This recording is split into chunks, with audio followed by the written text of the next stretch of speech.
Good evening, everyone. Good evening, attorney. We are here to report about the chapter 18 of the book, which is the concept of war. Let us now start.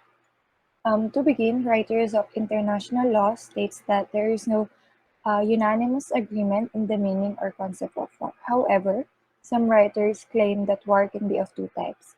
First, war can be of a specific action, and second, it can be as a specific status. War as a specific action states that there is an armed contention between the public forces of states or another belligerent communities. Meanwhile, a war as a specific status states that one state formally refuses to be governed by the laws of peace in its relations with another state, even if actual hostilities have not yet taken place. The difference also between these two is that yung war as a specific action, it involves or employs violence as a means of enforcing their respective demands upon each others.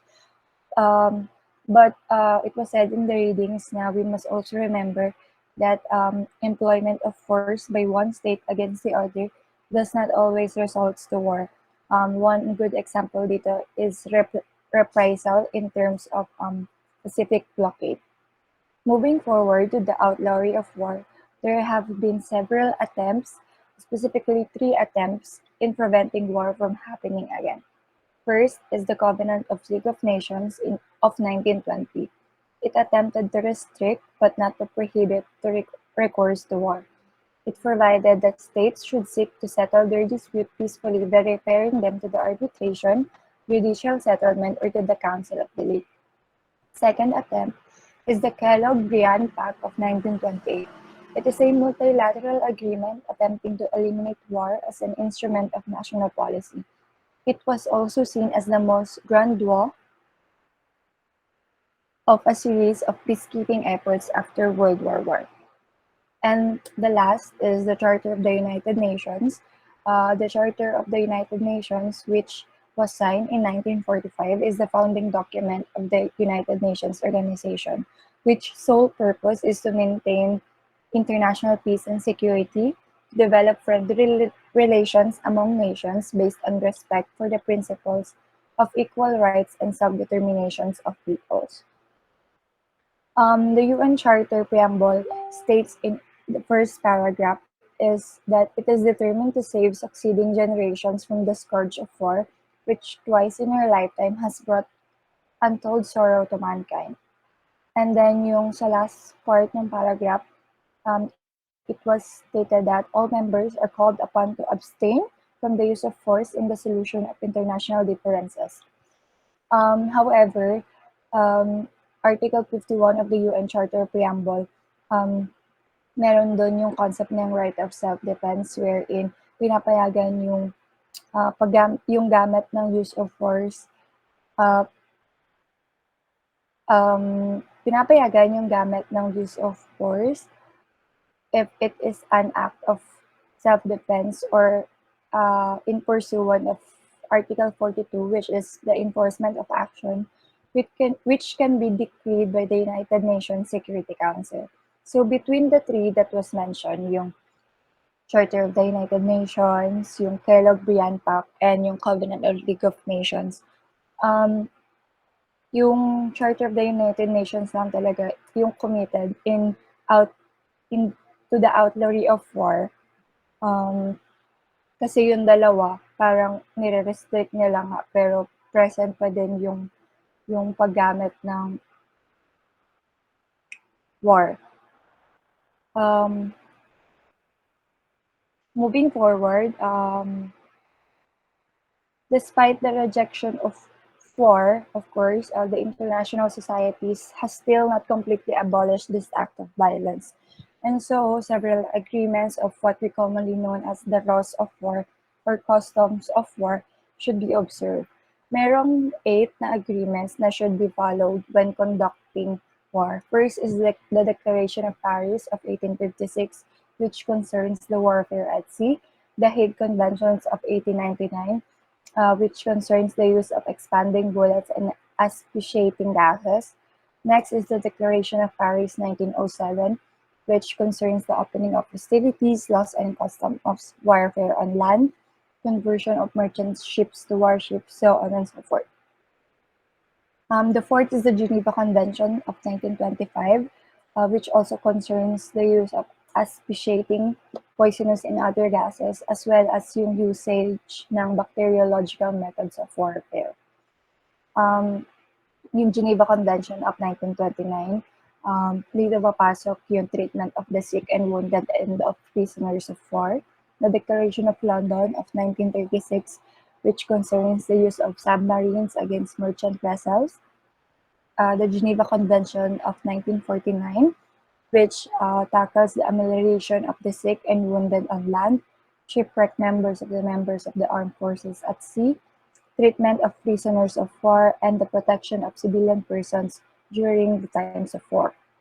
And lastly, na dapat i-observe is yung the Nuclear Non-Proliferation Treaty. Alam naman natin to, its primary objective is to prevent the spread of nuclear weapons and weapons technology.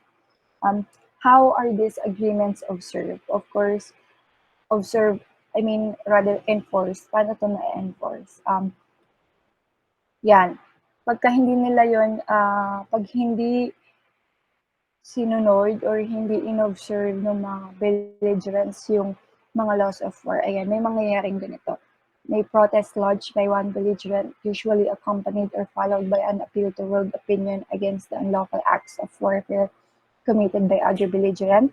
Second, reparation of damages caused by the defeated belligerent. And third, punishment of war criminals. So the Hague Convention of 1907 provided that hostilities must not commence without a previous and explicit warning in the form of a written declaration of war or of an ultimatum with conditional declaration. So, sa commencement of war, ito yung dalawang word na mahalaga na sinabi doon sa readings na naka-highlight. Kailangan, kapag mag-i-issue ka ng war, kailangan may warning and may ultimatum. Kasi ang war, sabi, should only commence on the date it's specified on the declaration and communicated with the enemy. However, kahit na mayroon ganitong formality before ka mag-engage sa war or bago ka sumugod, it is still not observed by some kasi meron pa ding mga war na nag-broke up even if meron ng ganitong formality na sinasabi.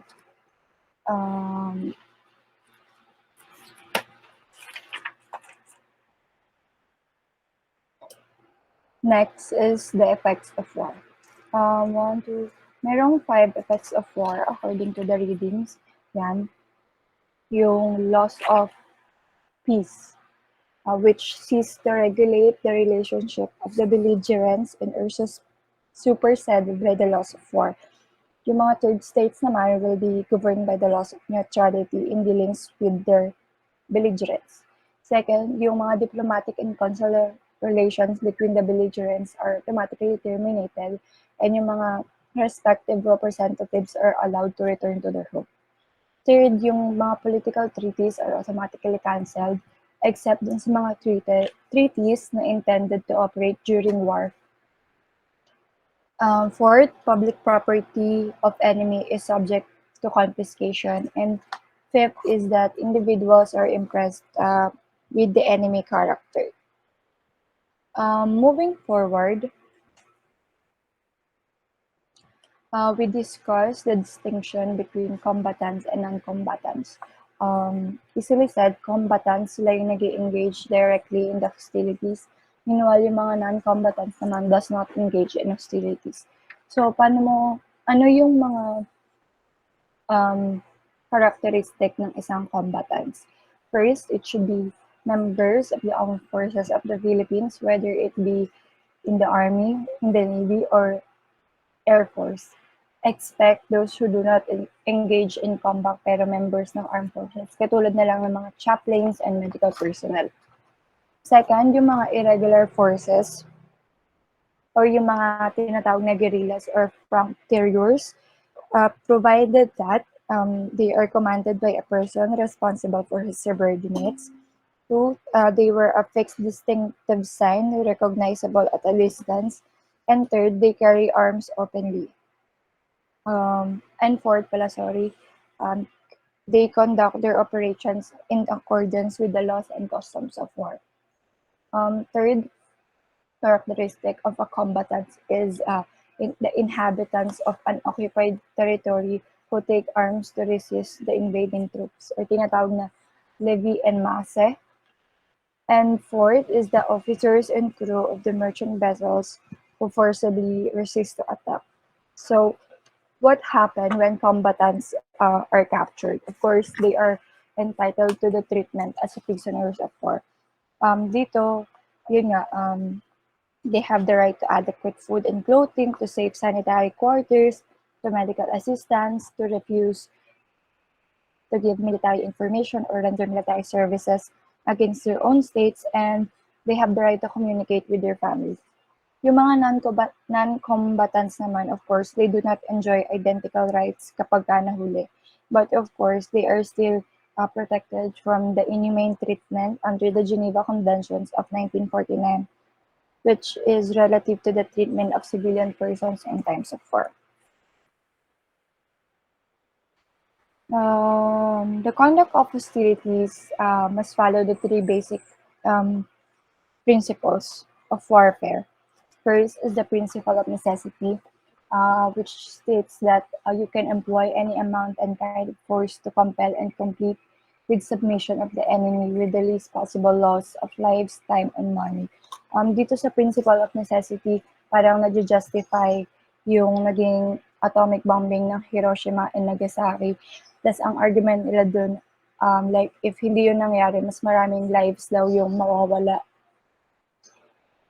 kung natuloy yung American invasions sa Japanese mainland. Second is the principle of humanity, which is the use of any measure that is not absolutely necessary for the purposes of war. Poisoning of wells and weapons, employments of dum-dum, expanding bullets, and using asphyxiating gases. Also included dito yung mga um, destruction ng mga works of art, pati yung mga property devoted to religious or humanitarian purposes. Dito din papasok yung the wounded and the sick must be humanely treated without distinction of nationality by the belligerent in whose power they are. And yung mga combatant na sumusurrender should not be killed kasi nga, ayun, they are under to the treatment of prisoners of war. The third conduct of the third principle is the principle of chivalry. Ito yung basis ng rule na kailangan yung belligerents, they should give a proper warning before finally launching a bombardment. Moving forward to the next topic, the kinds of warfare, belligerent occupation, so on and so forth. It will be discussed by Jamin Lianco. That's all on my part. Thank you. Now we move on to the kinds of warfare. Kinds of warfare is also commonly known as domains of warfare, and throughout the years, traditional methods of waging war have gone through technological advancement, and particularly in aerial warfare. And with this, rules of war needed to be revisited and revised to adapt with its modernization. One of the first safeguarding tools or instruments in aerial warfare include the Hague Convention of 1899, in which it prohibited for a term of 5 years the launching of projectiles and explosives from balloons or by other new methods of a similar nature. The declaration, which then expired in 1905, was replaced by the Hague Convention of 1907, Regulation Article 29, which further extends the prohibition of the Hague Convention of 1899. However, the great powers including France, Germany, Italy, Japan, and Russia did not sign or ratify it, which further questions the effectiveness and validity of the agreement. The attempt to adopt a permanent prohibition led to the insertion of Article 25 of the Hague Regulations on Land Warfare, which prohibits the attack of or bombardment of undefended towns, villages, etc. of the words by whatever means in order to cover attack or bombardment from the air, and this was aimed towards the protection of civilians. Difficulties in the discussion of naval warfare primarily lies on the protection of armed merchant vessels who are subject to direct attack, the general violation of the rights against the laying of unanchored mines, and the misuse of submarines and torpedoes. And in land warfare, there were still concerns of the treatment of combatants on the battlefield, obligations incumbent on the troops making attack, siege, or bombardment, which was aimed towards the protection of civilians, an example of which is the exemption of items with military value from confiscation by the belligerent state, wherein it elaborates that personal belongings of captured troops can be confiscated during capture and not the items with military value. Moving on to belligerent occupation. During wars, it is a usual incident wherein belligerents occupy a certain territory, and the term used to call this is a belligerent occupation.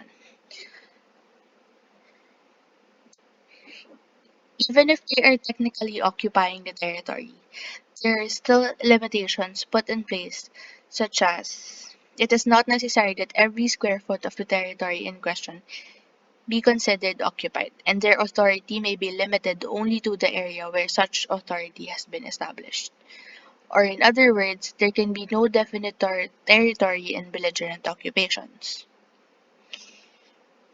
And although may be occupied by the belligerent, the sovereign rights still belong to the legitimate government.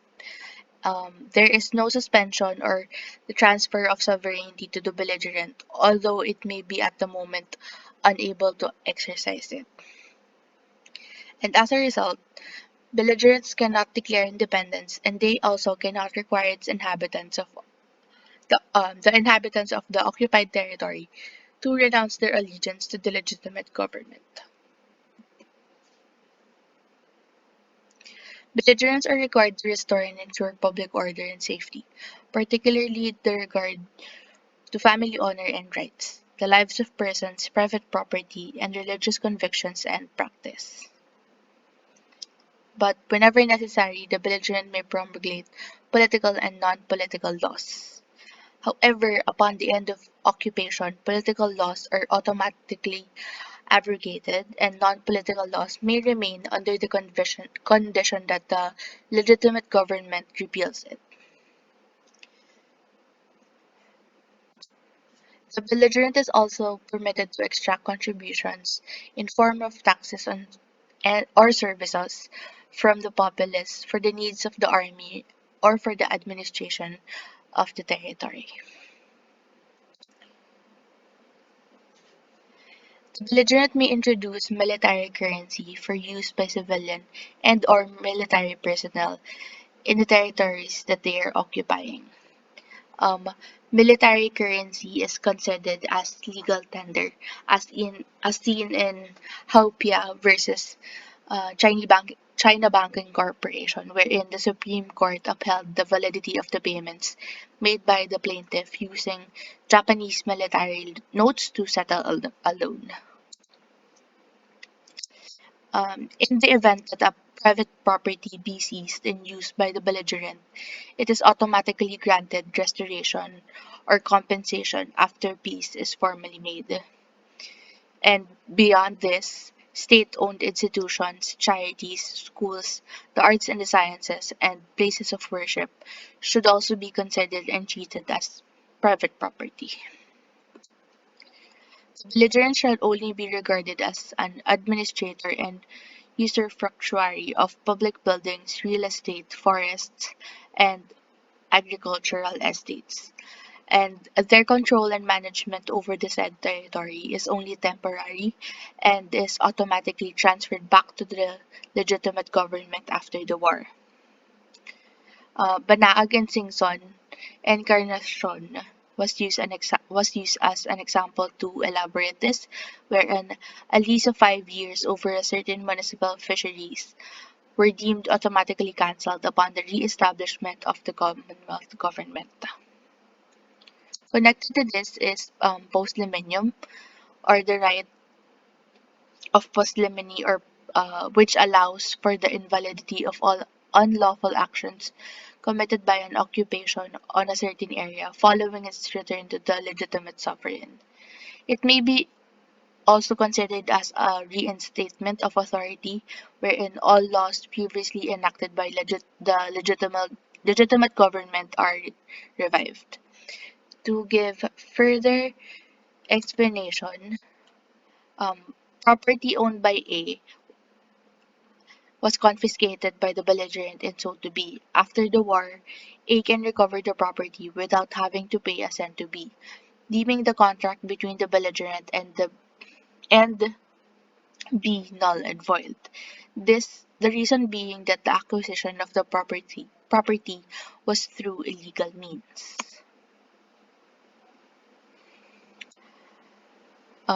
Amidst the war, there are non-hostile relations between parties involved, and among those are a flag of truce, wherein a white flag is carried by a bearer commonly known as a parlementaire to enter into a communication with the other. And a parlementaire is granted rights of inviolability as long as he does not take advantage of such position, such as commit an act of treachery. And during those times, the belligerent is not obligated to receive a flag of truce. Cartels are agreements to regulate intercourse during war on such matters as postal and telegraphic communication and the reception of the flag of truce and the exchange of prisoners. A passport is a written permission given by the belligerent. Safe conduct is a pass that can either be directly given by the belligerent government or by the commander of the area. A safeguard is a protection granted by the commanding officer to enemy persons or property which exempts them from attack or capture. And lastly, license to trade is a permission given to the individuals to carry on trade only in certain places or specified articles, even though there is an ongoing war.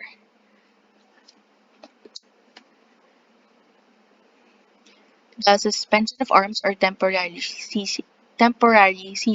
cessation with the agreement of the local commanders by all parties involved, with the purpose of gathering the wounded and the burial of the dead. An armistice is a suspension of all hostilities agreed upon by the belligerent government for the purpose of arranging the terms of the peace. Since there seems to be a gray area between the distinction of armistice and suspension of arms, the book gave a distinction of the two, given that an armistice has a political purpose, may be concluded only by the commander-in-chief and usually in writing, while a suspension of arms is usually military in purpose, may be agreed by local commanders, and may be an oral agreement. A ceasefire is an unconditional stoppage of hostilities by order of an international body like the UN Security Council. A truce can be used interchangeably with armistice. However, it is generally regarded as ceasefire with conditions attached, and a capitulation is the surrender of military forces, places, or districts in accordance with the rules of military order. According to the book, war may be terminated by three ways: a simple cessation of hostilities, the conclusion of negotiated treaty of peace, and the defeat of one of the belligerents, followed by a direct dictated treaty or of peace or annexation. In the simple cessation of hostilities, under this method, the territory in the possession of the respective belligerent upon the termination of war is retained them, following the principle of uti possiditis, or as you possess, so shall you possess. The conclusions the conclusion of a negotiated treaty of peace, wherein an example is the Great Britain and the United States in the termination of war in 1882 with the conclusion of the Treaty of Ghent. And lastly, the defeat of one of the belligerents followed by a dictated treaty of peace or annexation,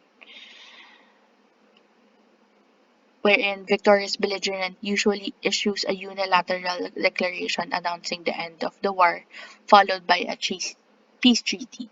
However, it is hard to execute peace treaties in this nature since the vanquished state may cease to have any legal standing or existence. It is implied that the vanquished belligerent is the guilty party in the dispute that caused by that is caused by the hostilities. Thus, the vanquished must carry all the responsibilities and consequences in the aftermath of war, such as war reparations or the obligations of the vanished to pay for the injuries and losses suffered by the victorious state. Also, um, war criminals or nationals of the vanquished may be punished as may be punished if they have violated international law.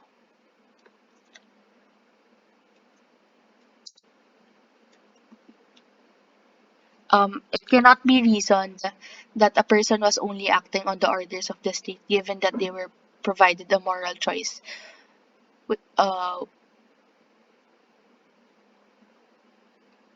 was possible for him to choose. It also does not exempt the head of state or responsible government official from their responsibility under international law. The Nuremberg Charter, or the Charter of the International Military Tribunal, is used to determine the crimes of the crimes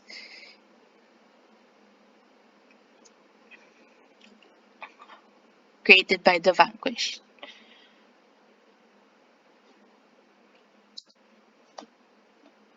An example is Yamashita versus Dreyer, wherein the commanding general of the Imperial Japanese forces in the Philippines was convicted of war atrocities by a military commission and sentenced to death by hanging. He tried to question his trial on the grounds that the commission had no right to try him. However, this attempt was deemed unsuccessful and the sentence was affirmed by the Philippine and U.S. Supreme Court. And being their commanding general, he is in charge and should be deemed also responsible for the extensive and widespread atrocities made by his subordinates, for he had the power to permit or prohibit his men from doing such acts.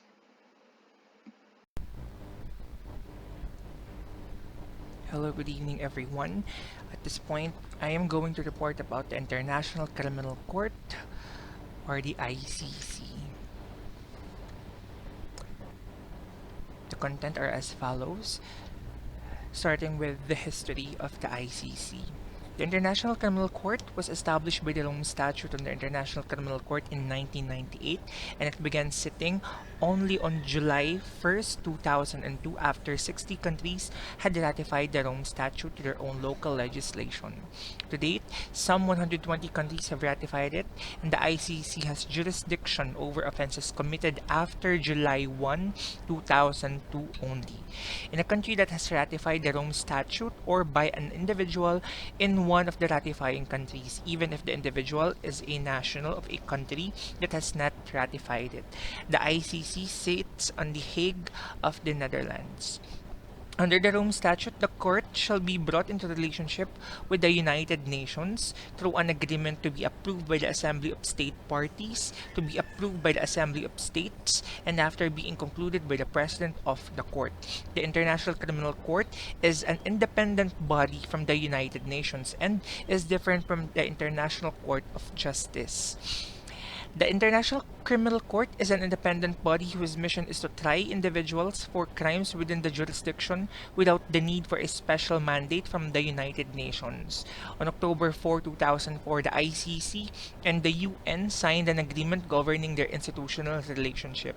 The key difference between the ICJ of the United Nations and the ICC is that ICJ only has a jurisdiction on the UN member states, while the International Criminal Court is has a jurisdiction on the state parties, members, and the individuals. The subject matter focused by the ICJ is sovereignty, boundary disputes, maritime disputes, trade, natural resources, human rights, treaty violations, treaty interpretations, and etc. While on the International Criminal Court, it focuses on genocide, crimes against humanity, war crimes, and crimes of aggression. To function, ICC fundings comes from contribution of the state parties, international organizations, and other entities.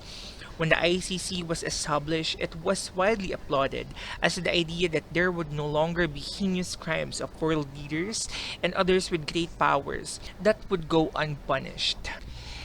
And by definition of the subject matter of the International Criminal Court, they focuses on four: the genocide, crimes against humanity, war crimes, and crimes of aggression.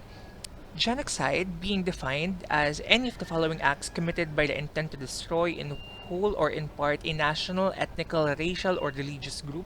As such, killing members of a group, causing serious bodily or mental harm to members of the group, deliberately inflicting on the group conditions of life calculated to bring out about its physical destruction in whole or in part, imposing measures intended to prevent births within the group, or forcibly transferring children of the group to another group. While crimes against humanity refers to the specific crimes committed in the context of a large scale attack targeting civilians, regardless of their nationality. These crimes include murder, torture, sexual violence, enslavement, persecution, enforced disappearance, and etc. Unlike war crimes, crimes against humanity can also be committed in peacetime, and contrary to genocide, they are not necessarily committed against a specific national, ethnical, racial, or religious group. Unlike other human rights violations, war crimes do not engage state responsibility but individual criminal responsibility. This means that individuals can be tried and found personally responsible for these crimes. So again, the prohibited acts includes murder, extermination, enslavement, deportation, or forcible transfer of population, imprisonment, torture, sexual violence, persecution against an identifiable groups, enforced disappearance of persons, the crime of apartheid, and other inhumane acts of a similar character intentionally causing great suffering or serious injury to body or to mental or physical health. Next is war crimes. Refers on the Geneva Convention for the amelioration of the condition of the wounded and sick in the armed forces in the field. This is also referred as the Geneva Convention of August 12, 1949. So it refers to the grave breaches of the Geneva Convention, stating the willful killing, torture, including biological experiments, willfully causing great suffering to body or health, extensive destruction of property not justified by military necessity, compelling of prisoner of war or other protected person to serve in the hostile power, and for fair trial, unlawful deportation, transfer, or confinement of people, and taking hostages. Also, intentionally directing attacks against the civilian population, personnel, installations, and units involved in humanitarian assistance or peacekeeping mission.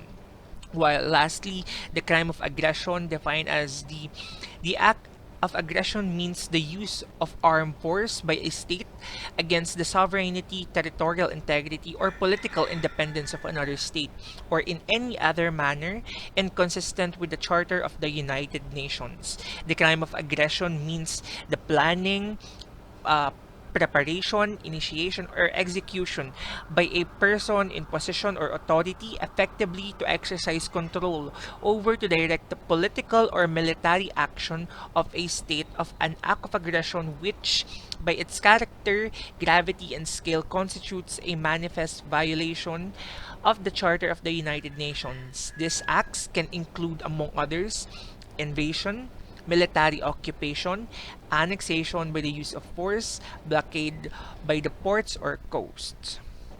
Next, we'll go on the composition of the International Criminal Court. We have the three main uh, division, and then we have the three chambers. So the first is the presidency. The presidency consists of the three judges, the president, and two vice president, elected by an absolute majority of the 18 judges of the court for a maximum of 2 to 3 years term. The presidency is responsible for the administration of the court, with the exception of the office of the prosecutor, as the office of the prosecutor is an independent organ. It represents the court to the outside world and helps with the organization of the work of the judges. The presidency is also responsible for carrying out the other tasks, such as ensuring the enforcement of sentences imposed by the court. Next one is the independent office of the prosecutor. The office of the prosecutor is an independent organ of the court. Its mandate is to provide or to receive and analyze information on situations or alleged crimes within the jurisdiction of the International Criminal Court, to analyze situations referred to it in order to determine whether there is a reasonable basis to start an investigation into a crime of genocide, crimes against humanity, war crimes, and the crime of aggression, and to bring the perpetrators of the crimes before the court. In order to fulfill its mandate, the office of the prosecutor is yet divided into three divisions: the investigation division, the prosecution division, and the jurisdiction. The investigation division is responsible for conducting investigation, of course, including gathering and examining evidences, questioning person under investigation, as well as victims and witnesses. In this respect, the purpose of establishing the truth, the statute requires the office of the prosecutor to investigate incriminating and exonerating circumstances equally. The prosecution division has a role in the investigative process, but its principal responsibility is litigating cases before the various chambers of the court. Last, the jurisdiction, complementarity, and cooperation division, which, with the support of the investigation division, assesses information received in situations referred to the court. It also analyzes situation in cases to determine their admissibility and help secure the cooperation required by the office of the prosecutor in order to fulfill its mandate. Last is the registry. The registry helps the court to conduct fair, impartial, and public trials. The core function of the registry is to provide administrative and operational support to the chambers and the office of the prosecutor. It also supports the registrar's activities in relation to defense, victims, communication, and security matter. It ensures that the court is properly serviced and develops effective mechanism for assisting the victims, witnesses, and defense in order to safeguard their rights under the Rome Statute. And then there we have the three chambers of the court: the pre-trial, trial, and the appeal chambers. Now, the chambers consist of 18 judges organized into pre-trial division, the trial division, and the appeals division. The judges of each division are then divided into chambers, which are responsible for conducting the proceedings of the court on specific cases and situations at the different stages of the judicial procedure. Now we have the pre-trial chamber. The pre-trial chamber, each of which is composed of either one or three judges, resolve all the issues which arise before the trial phase begins. Their role is essentially to supervise how the office of the prosecutor carry out its investigatory and prosecutorial activities, to guarantee the rights of suspects, victims, and witnesses during the investigatory phases, and to ensure the integrity of the proceedings. The pre-trial chamber then decide whether not to issue warrants of arrest or summonses to appear of the office of the prosecutor's request, and whether or not to confirm the charges against a person suspected of a crime. They may also decide on the admissibility of the situation and the case, on the participation of victims at the pre-trial stage. Now, the trial chamber. Once an arrest is warrant Once the arrest warrant is issued, the alleged perpetrator arrested and the charges confirmed by the pre-trial chamber, the presidency constitutes a trial chamber composed of 3 judges to try the case. A trial chamber's primary function is to ensure that the trials are fair rather, and expeditious and are conducted with full respect for the rights of the accused and due regard for the protection of the victims and the witnesses. It also rules on the participation of victims at the trial stage. Trial chamber determines whether an accused is innocent or guilty of the charges, and if he or she is found guilty, it may impose a sentence of imprisonment for a specified number of years, not exceeding a maximum of 30 years or life imprisonment. Financial penalties may also be imposed. A trial chamber may thus order a convicted person to make reparations for the harm suffered by the victims, including compensation, restitution, or rehabilitation. The third chamber is the appeals chamber. The appeals chamber is composed of the president of the court and 4 other judges. All parties to the trial may appeal or seek leave to appeal decisions of the pre-trial and the trial chambers. The appeals chamber may uphold, reverse, or amend the decisions appealed from, including judgments and sentencing decisions, and may even order a new trial before a different trial chamber. It may also revise a final judgment of conviction or sentence. The chambers consisting of the 18 judges is organized into these 3 chambers. So basically, the pre-trial chamber plays an important role in the first phase of the judicial proceedings, and it makes the decisions whether to confirm the charges against the potential accused. After the charges are confirmed, the trial chamber determines the innocence or guilt of the accused, imposes a sentence on a convicted person, and may order a convicted person to pay money for compensation, restitution, or rehabilitation. Now, if either the prosecutor or the convicted person appeal to the decision or they find it not suitable or justifiable on their side, they may go on the appeals chamber, and then the appeals chamber may decide to reverse or amend the decision or sentence or order a new trial before a different trial chamber. Now, going to the jurisdiction. According to the Article 13 of the Rome Statute, the ICC entitled to exercise jurisdiction over the territory and the national of states not party to the statutes.